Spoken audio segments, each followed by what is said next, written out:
শীতের দিনে পিঠার যে আমেজ সেটি একসময় এটা মানে গ্রামে গঞ্জে একটি আবহাওয়া ছিল যে শীত আসলেই যেন পিঠা বানানো। সময়ের বিবর্তনে কিন্তু হারিয়ে যেতে বসেছে সেই ঐতিহ্যবাহী পিঠাপুলি। তবে এখন শহরঘাটে বা বিভিন্ন জায়গায় কিন্তু আসলে দেখা যায় মোড়ের রাস্তার মাথায় যে কেউ বা এই পিঠার যে ঐতিহ্যটা সেটা জারি রেখেছে, হয়তো ব্যবসা করছে, কিন্তু এটা একটা ঐতিহ্য।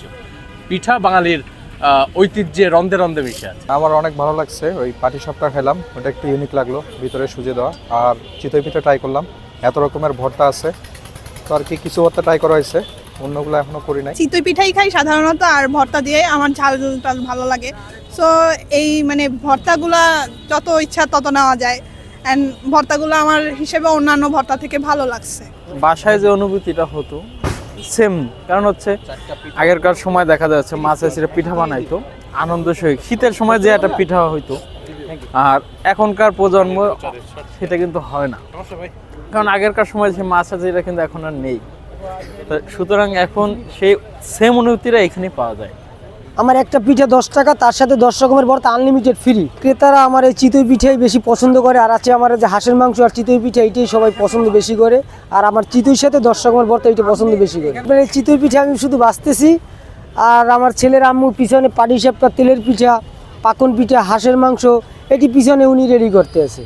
কারণ আমার যত আইটেম আমি এখানে বসেই সব তৈরি করি, বুঝতে পারছেন। আপনি মনে করেন আমার হাজব্যান্ড, তার সামনে 4 দোকান আছে, আমাদের বড় করে পানের দোকান আছে, যেমন মিষ্টি পান, আগুন পান, জর্দা পান।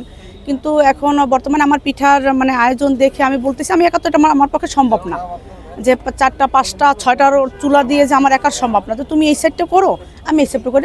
এখন শীতের সময় বিজনেস ইনশাল্লাহ এমনি ভালো হয়, এর জন্য সে ওই সাইডটা দেখতেছে আমার এটা ভালো হইতেছে, এর জন্য সে ওই সাইডটা তারে দেওয়া হয়েছে, আমি এটা করতেছি। আমার এখানে হাঁসের মাংসটা কিন্তু অনেকে খেয়েছে, 1 প্লেট থেকে সে 3 প্লেট খেয়েছে, সে মনে করতেছে যে আমার ঘরের খাবার, মানে ঘরোয়াভাবে। আমি অনেকের দোকানে আমি নিজে কিনে খাইছি, আপনার মাংসের সাথে বাহিরে কিন্তু মশলা দেওয়া হয়, আমার এটার মধ্যে কিন্তু আমি বিন্দু পরিমাণে দিই। এখানে আমি আমার ছেলে কিছুক্ষণ আগে খাইছে, কিছুক্ষণ আগে আমি একটা কাস্টমারে দিয়েছি, বলছে আম্মু আমার একটা দাও, আমি দিলাম, আমার ছেলে খাইলো, আমি খাবো, আমার হাজবেন্ড খাবে।